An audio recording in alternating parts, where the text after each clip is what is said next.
Ready to explore and reveal? Dive into today's question and uncover the answers together. Missing a fetal heartbeat before 6 weeks is normal. Early ultrasounds often can't detect it because the embryo is tiny and the heart is just developing. Usually, you'll see or hear a heartbeat between 6 and 7 weeks. If you don't catch it yet, don't worry. It's typically too early, not a problem.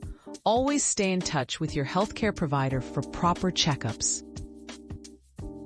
Your daily dose of discovery ends here, but the journey of learning never stops. Subscribe and join us again for more answers tomorrow.